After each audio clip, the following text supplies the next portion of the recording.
So you want to buy a supercar. You finally landed on one. You've worked long and hard, and you've settled on an Audi R8. But you have some concerns about reliability and maintenance. You're buying from a private seller, and you're really not sure what to think. So you start digging around on forums. You go on Facebook groups, and you hear the same thing over and over and over again, that these cars are notorious for certain failures. First of all, you've got the suspension failures. You've got oil pumps. You've got the occasional, actually not occasional, you've got the AC compressor, which requires an engine out. So what do? Do you go with a warranty, or do you take a leap of faith and skip that? Tallying up all of those issues can add up to tens of thousands of dollars. But you decide to take a chance. Blissful months ensue. One day to endure an issue, only to end up with this. A car that you can't afford to fix, destined to sit in a random YouTuber's garage. Oh no. Now clearly this isn't my R8, but I did own one for about a year, and I've got all the receipts to prove it. I've got receipts dating back to its past owner, receipts that might blow your mind. So just how much money does an out of warranty R8 cost? Let's go and find out. Clearly, that was not my R8, but this was. And for about a year and 4 months or so, this was my R8 until I sold it to somebody local in the neighborhood, and I've kind of kept in touch with him ever since. He's been kind enough to bring it by, and I kind of want to demonstrate a point over here. See, I bought this R8 full well knowing what I was getting myself into. Before I jumped into this, I decided to do some research, do a little homework. How expensive is a car like this to maintain? A lot of people are always saying this is the everyday supercar. Does everyday supercar mean reliable though? See, I was skeptical, so I jumped on the internet, as one does, and I decided to get scared a little bit by the internet. And it worked, because everyone said, buy a warranty. Don't buy one of these cars without a warranty. Warranty, warranty, warranty. And on the Audi forums and on the Audi Facebook groups, there's always one specific dealership, and they're actually in Indianapolis. They say, call them, contact them. They'll get you a warranty on this car that is Audi approved, that covers virtually everything. And so I did that. But the reason why I was scared in the first place was because of this. A lot of this are receipts that were handed to me by the previous owner. Needless to say, it was a little off-putting. So I'm going to share some of these receipts here with you. First of all, the previous owner did not have this car warranted. He had spent $25,000 sorting this car out for my benefit. I didn't spend anywhere near that much getting a warranty for this. Not just that, I got a 3-year warranty, 36,000 miles, that literally covered everything, apart from me wanting to replace the battery, just for the sake of it, and some small odds and ends. So what failed before I bought this car? Let's get into that. First of all, the magnetic ride suspension. The front 2 shocks failed. That was a $5,000 repair. Secondly, the oil pump failed. The car started running really poorly, went into a limp mode essentially. He took it to an Audi dealer. That was about another $4,500, $5,000 bill. Then at the same time, he had a water pump issue, which added and exacerbated that bill. On top of that, there's one that everybody knows is synonymous with these Audis, the AC compressor, which is an engine out job. On the V8s, you can get away with leaving the engine in, but on a V10 like this, the engine's got to come down at least a little bit. And that was another $3,500. When all is said and done, with all the little tidbits here and there that he was taking care of, his bills totaled up to $25,000, which is an enormous amount of money for a car that he sold to me for $85,000. The losses are spectacular. So I had no qualms with calling up the Audi dealer and saying, hey, may I have a quote on this car? This is the mileage, this is the year. They said $3,000. Now, those prices were as of 2020, late 2020, about November of 2020. So chances are you're not going to get the same kind of bargain that I got back then.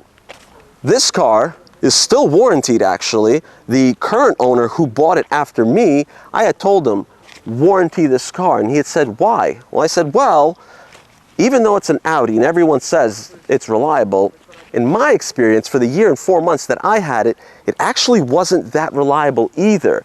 I had my own incidents with the car. First of all, I had to replace a door latch. One day it just magically stopped working. Turns out, common failure. Imagine my surprise when I had to climb out of the car on the other side. That wasn't fun. Next up, one day the car decides it's possessed. The alarm starts going off all the time. Every other day the alarm's going off. So I took it to the Audi dealer. The warranty company accepted the fix, and we started poking around. We replaced one component. We replaced another component. We replaced the sensor over here. That didn't fix it.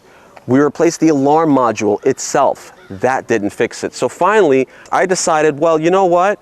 I'm going to do some of my own research. Let's go on the forums. I stumbled upon an issue that a Volkswagen Jetta owner, a 2002 Jetta owner, he was having the same problem with his car, and he said that he had found out that the speaker or the siren was shorted when he took it apart. So I thought to myself, well, if this was happening to another Volkswagen, maybe the same issue is occurring with my Audi. Sure enough, the siren lives just under this cowl over here underneath the hood, and it could be exposed to some elements. So we decided, let's pull that thing out. I broke it open, and sure enough, that siren was actually brown. It had been shorting. The PCB board was fine, but the siren itself was not. That fixed the issue. That required 3 attempts, by the way. We replaced multiple other things. Then on top of that, there was a Bluetooth fault in the car. A code was stored for a Bluetooth error, but the Bluetooth was working, seemingly, until I realized that every time I had the top down, nobody could hear me. So once we scanned the car, we realized something funny. You see, in this car, let's take a look over here. The seatbelts in these cars actually have a little microphone right over here, and here, and here. There's 3 microphones. Now you would think this is just for the seatbelt adjustment. No, it's not. As you can see, the seatbelt actually clears these little microphones. So the premise is when the top is down, this Bluetooth microphone shuts off over here, and the seatbelt mics start to work. That stopped working. What we had to do is we had to code out those mics from working, which by default forced that one to be on at all times. And so that was another neat little fix. Now, unfortunately, warranty didn't cover that one. That's why we had to have a little workaround where we basically shut that feature off. Warranty didn't cover it because they would not replace a seatbelt. That's how you fix that. You had to get a new seatbelt because the wiring inside gets damaged. So those were my issues with this car. There were some other small things that I did on my own, such as clutch adaptations, because the R8 is a finicky transmission. It requires the clutch to be readapted every now and then for jerky shifting or jerky starts, etc. The battery I replaced on my own, and some maintenance here and there, which basically I wanted to do out of my own pocket. So all in all, on my end, I didn't really have to spend a whole lot of money apart from a $3,000 warranty and some deductibles here and there. No big deal. Sold the car, the next owner bought it, and my first piece of advice to him was buy a warranty. Do not drive this car without a warranty. It's your first car, and that's the premise of this video. He has worked really, really hard to buy his first supercar, just like I worked really, really hard to buy this car. And I told him, don't make the same mistake that past owners have. Buy a warranty. He waited on the warranty a little bit, and unfortunately it bit him in the butt. Because what happened was the coolant expansion tank cracked, leaked out all his coolant, he got the error light, and he had to have the whole car towed over to a shop. They fixed it for him, they got him a new expansion tank. That cost him about $500 to $600. Then afterward, when that was fixed, I told him, you have to buy that warranty. These kinds of things will keep happening. And so he did, luckily. Because after that, some other problems started piling on. There was an ECU fault which required a new ECU, had a valve cover gasket failure, and a couple of other things. Once again, warranty came through. And so thousands of dollars more added to the same warranty. It came through, saved him lots and lots of money. So my advice is, if you're gonna buy an R8, buy a warranty. I bought one with my McLaren 570S. Oddly enough, never had to use it. But I would still do it. It was a little bit more expensive. You buy it on a yearly basis. It was about $5,000 for the first year, $6,000 for the second year. But do it. It is a cushion you will never regret having. If you like supercars, you want to buy a supercar, you don't know what you should do, let me know. I'm always answering questions. Please like, share, and subscribe, and thank you for watching.